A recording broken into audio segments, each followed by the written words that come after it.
পিসি ভাইপো দেখেন রাত্রে খোঁজ নেবেন, নর্মাল ঘুম আর আসে না, ট্যাবলেট খেয়ে ঘুমাতে হয়। বাবরি মসজিদ বললে এফআইআর করার জন্য, কিন্তু একবারে দেখতে পাচ্ছি বললে এফআইআর করার জন্য, কিন্তু একবারে দেখতে পাচ্ছি এফআইআর করে কি হবে?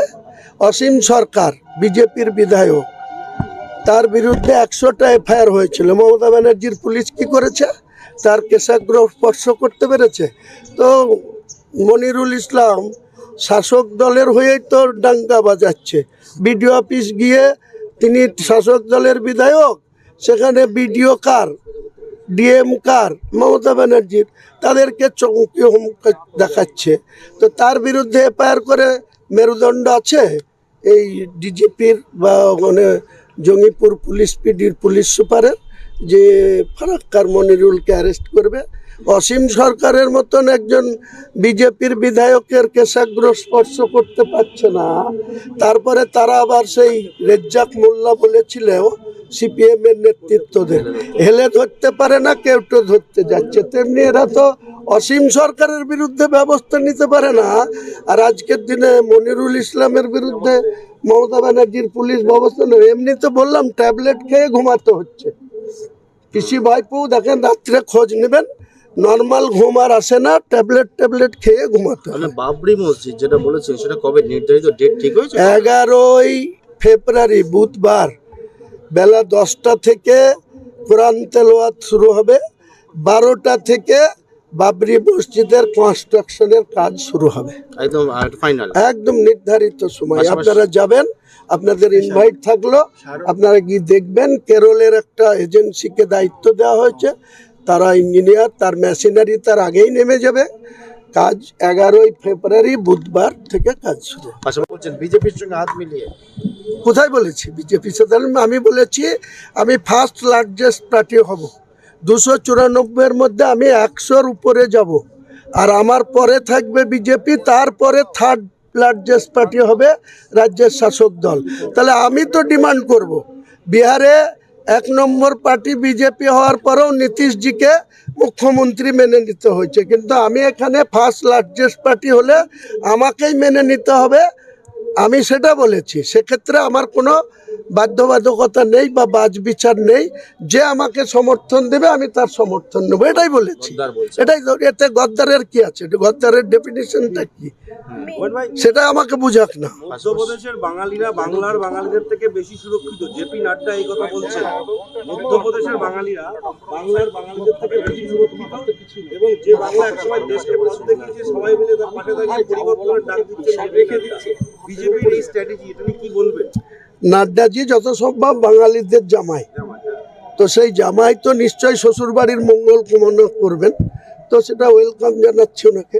বাংলার জন্য যদি তিনি বেশি করে ভাবেন, তাহলে নাড্ডাজি স্বাস্থ্য দপ্তরের মন্ত্রী আছেন, তিনি যেন বাংলার সুস্বাস্থ্যটা আরও বেশি করে কামনা করেন। 11 কোটি মানুষের স্বাস্থ্য পরিষেবাটা যাতে রাজ্য সরকার বাটপারি করছে, চুরি করছে, ওই স্বাস্থ্যসাথীর কার্ডের 5,000 টাকার চিকিৎসা করে 50,000 টাকা করে বিল তুলে নিচ্ছে, নাড্ডাজি একটা কমিশন বসান না। এই রাজ্যের স্বাস্থ্য দপ্তরের মন্ত্রী তো মমতা ব্যানার্জি, তাদের স্বাস্থ্য দপ্তরের আধিকারিকদের বিরুদ্ধে একটা কমিশন করে বাংলার মানুষকে সুস্বাস্থ্য দেখান। আপনি তৃণমূলের পতন চাইছেন, তিনি বলছেন যে বিষয়টা, সেটা হচ্ছে ভরতপুর ছেড়ে আপনি পালিয়ে এসেছেন, রেজিনগরে আপনাকে ওয়েলকাম, দেখি কত দম আছে, কত বড় নেতা হয়েছে, ভোটে দাঁড়ান। ওদের নেত্রীকে বলেছি আমি, যে শুভেন্দুর কাছে 1956 ভোটে হেরে আমাদের মতো এমএলএর সিগনেচার নিয়ে তিনি পরিষদীয় নেত্রী হয়ে গভর্নরের কাছে শপথ নিয়েছিলেন, তখন তিনি হেরেছিলেন 1956 ভোটে। এদের অনেক ভৈফোর নেতা আছে, ববি হাকিমের মতো, রবিউলকে তো আমি মনেই করি না কিছু। এদের নেতা ববি হাকিম বলে যে এই মমতা ব্যানার্জির ছবিটা যদি পিছন থেকে সরে যায় তাহলে আমরা সব শূন্য।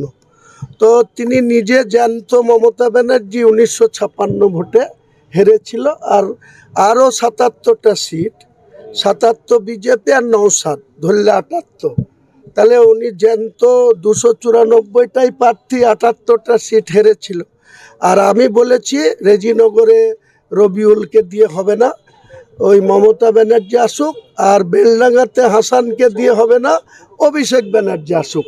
তাদের যদি মিনিমাম 30,000 করে ভোটে না হারাতে পারে, তাহলে আমি 10 হাত করে রাস্তায় নাকছে চুরি দিয়ে বাড়িতে ঢুকে যাব। আপনার একটা মন্তব্য তৃণমূল কংগ্রেস সামনে আনছে, এনে ভোটকে নিয়ে রাজনৈতিকরণ ঘটলে বেলেডাঙ্গার মতন পরিস্থিতি এড়ানো যেত, কি মনে হয়? এটা বলছে এটা রিপোর্টে উল্লেখ করে বলছে যে এই যে রাজ্য সরকারের পুলিশ আর ঝাড়খণ্ডের মুখ্যমন্ত্রী হেমন্ত সোরেনের পুলিশ এত যদি দক্ষতা থাকতো, তাহলে যেদিন আলাউদ্দিনের ডেড বডি আসলো বেলডাঙ্গায়, যেদিন 7 ঘন্টা ধরে শুক্রবার সকাল 9টা থেকে প্রায় 7 ঘন্টা NH-12 অবরোধ থাকলো, তখন মমতা ব্যানার্জির প্রশাসন কি করছিল?